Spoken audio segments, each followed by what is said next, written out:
Okay, so our problem says that we have a tank of water and the tank diameter is 30 meters and the height is 3 meters, and the water goes through the pipe, a 1 meter diameter pipe, down 7 meters and out a nozzle that is 10 inches in diameter into a jacuzzi. The jacuzzi keeps the water at 1 meter and then it is then pumped up back into the tank.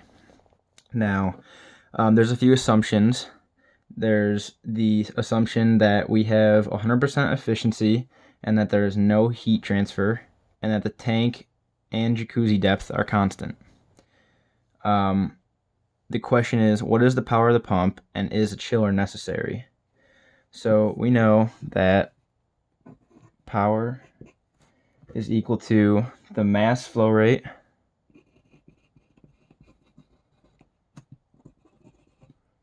times the non-flow work over mass. And we also know that the mass flow rate, I'll just do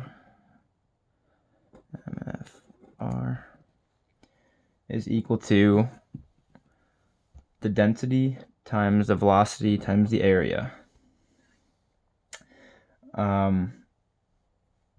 Okay, so with this information, we can look at the energy balance equation, which is,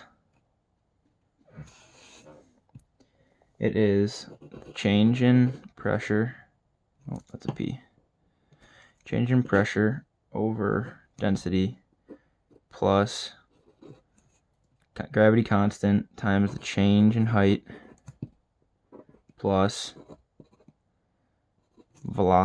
the change in velocity squared over 2 is equal to the non-work or the non-flow work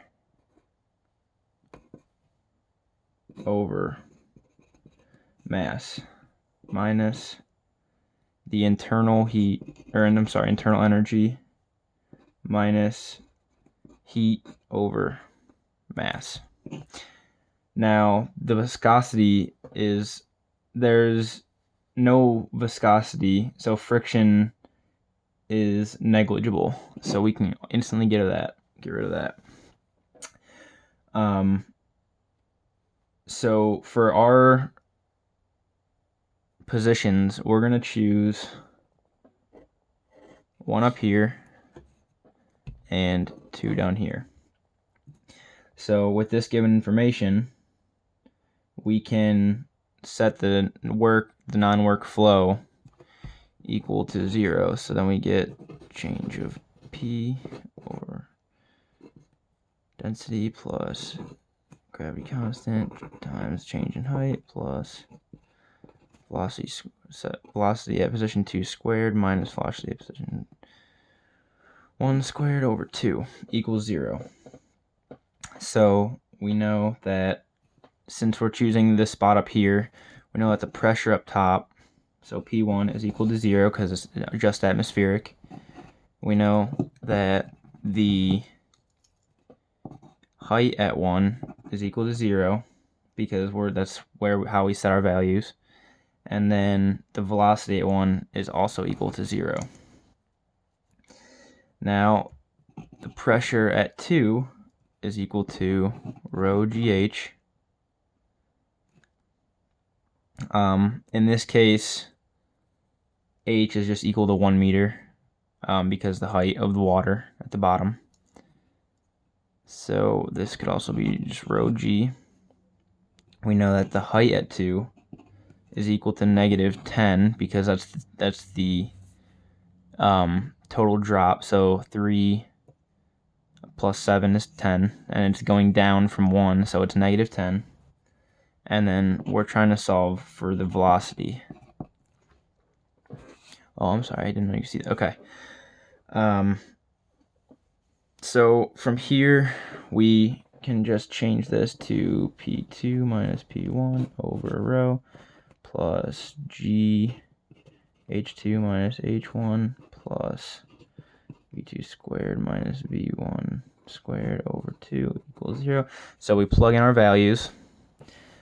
So rho g over rho, p is 0, so it's just minus 0, plus g times h2, negative 10.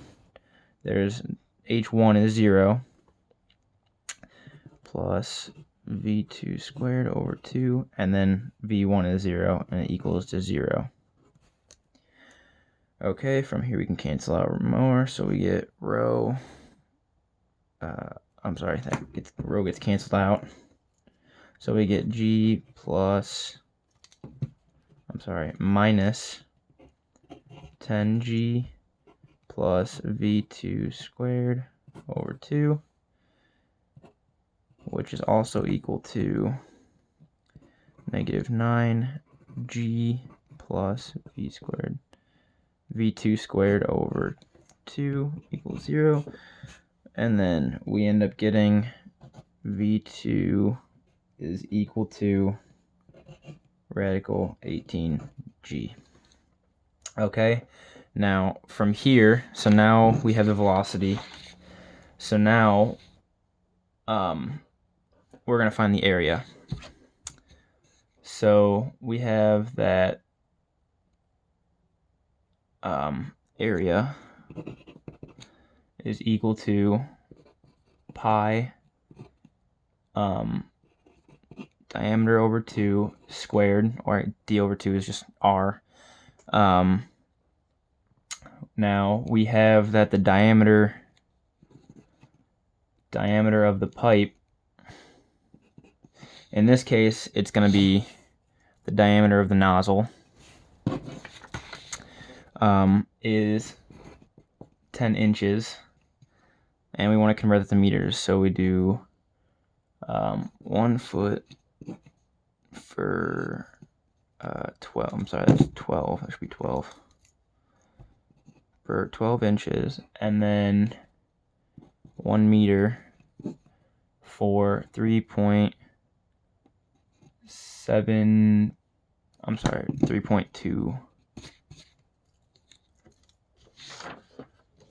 3.28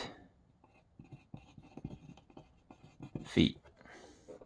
Okay, so plugging this in, we get area equals pi over 10 times 1 over 12 times 1 over 3.28 all over 2, and then it's squared. Okay, so now that we have the area, we want to solve for the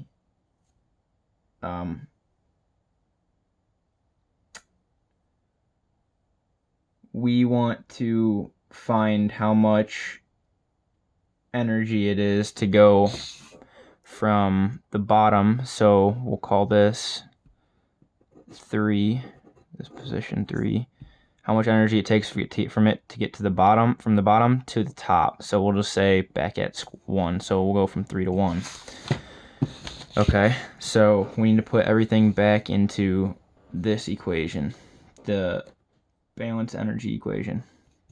So in this case, we'll get P1, because that's our final destination, minus P3 over rho, plus G of H1 minus H3, plus V1 squared minus V3 squared over 2.